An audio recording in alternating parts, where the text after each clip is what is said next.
Hi folks, Mrs. Gates here. As we come to the end of our study about energy, I think it's a good time to stop and reflect on the models we have used so far to describe the physics that we have seen. Each of our models has particular ways to describe and predict the motion that we have been studying. We've looked at three main models so far. We started the year looking at kinematics, by which we mean velocity and acceleration. Then we moved into dynamics, which means forces and the study of Newton's laws. We looked at projectiles, which is in some ways a combination of those two models. And now we have just concluded our study of energy. The purpose of today's activity is to review the main attributes of each of these models, and then consider how they apply to various scenarios. Some scenarios can be analyzed by multiple models, and some scenarios require one model or another. Let's go ahead and start. The first model we considered was kinematics. Kinematics means the study of velocity and acceleration. We looked at several graphs in order to describe motion. We started with graphs of position versus time. On these graphs, we found that the slope of our line would be equal to an object's velocity.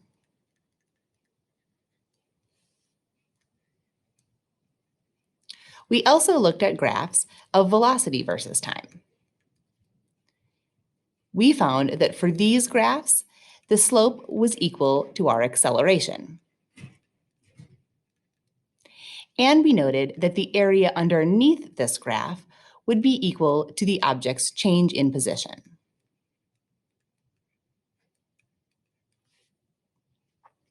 These graphs were helpful for solving problems. We also looked at several equations in order to describe kinematics. The three main equations we looked at are written here. The change in position is equal to the initial velocity times time plus 1/2 of the acceleration times time squared. The final velocity of an object is equal to the initial velocity plus the acceleration times time. And the final velocity squared is equal to the initial velocity squared plus 2 times the acceleration times the object's displacement. In our study of dynamics, we looked at forces.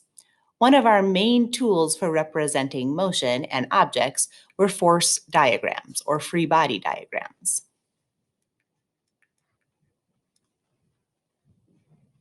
These diagrams represent the various forces that are acting on an object and help us determine what the net force on an object will be equal to.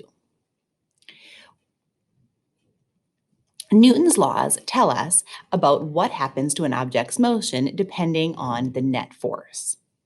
Newton's first law tells us that if the forces are balanced, or if the net force is equal to 0, the velocity will be constant.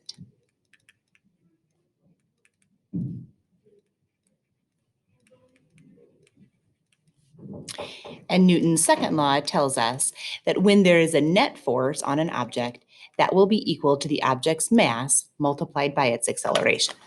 In our unit on energy, we talked about various forms of energy: kinetic energy, gravitational potential energy, spring potential energy, and energy dissipated from friction. We talked about the fact that energy is conserved in a closed system, meaning that whatever energy is present at one point will be present at the next point in time. It may be distributed differently, but the overall amount of energy is conserved, unless there is work done. Work done is energy that transfers into or out of a system. We can find the amount of work done by considering a graph of force versus distance. If we have a force that varies with the distance, the work done is the area underneath that graph.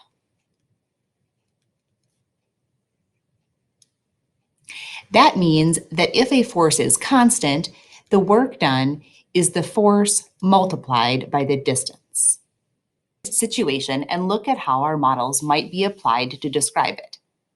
Consider the block here on the top of a hill. In this case, our block is sliding down the hill. If we were to analyze this situation using forces, we would start by drawing a force diagram. We would draw the force of gravity acting straight down towards the center of the Earth, the normal force perpendicular to the incline, and we would divide the force of gravity into its two component forces. One force of gravity perpendicular to the incline, and one component of the gravity parallel to the incline. If there was friction, we would draw friction in as a force parallel to the incline.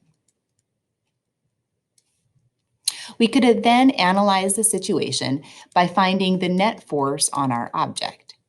This would probably be equal to the force of gravity parallel to the incline, and if there was friction, we would subtract friction to get our net force. Finding the net force would allow us to find the acceleration of the block using Newton's second law.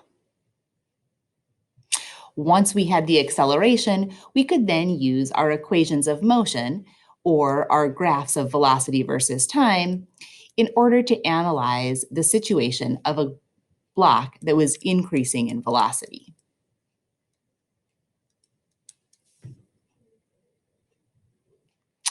If we look at the same situation, but from the perspective of energy, we would start off by drawing some energy pie chart diagrams. We would say that our block starts off with gravitational energy, and as it slides down the hill, it's gaining kinetic energy. If there was friction present, we would have one part of our pie chart representing the dissipated energy. We could set some equations for gravitational energy equal to our equation for kinetic energy plus our equation for dissipated energy, and use that to solve things like the final velocity or the distance the object has been sliding. Some situations, like our block on an inclined plane, can be analyzed using either forces or energy.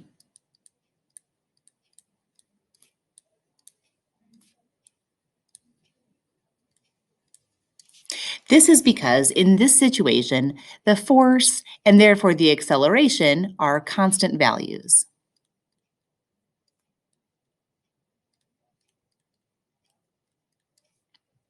We come across other situations, however, where the direction and amount of force, and therefore the direction and amount of acceleration, will vary.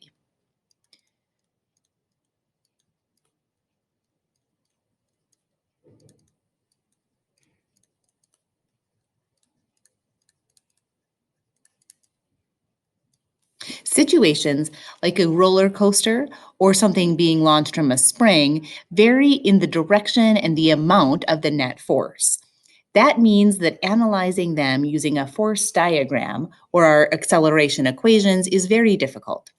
Instead, we will use our model of energy to analyze these situations. The task in your assignment today is to analyze two solutions to two different problems, identifying which models they are using and filling in some blanks. Then you will examine a third situation, using what you know to model it, both using forces and using energy.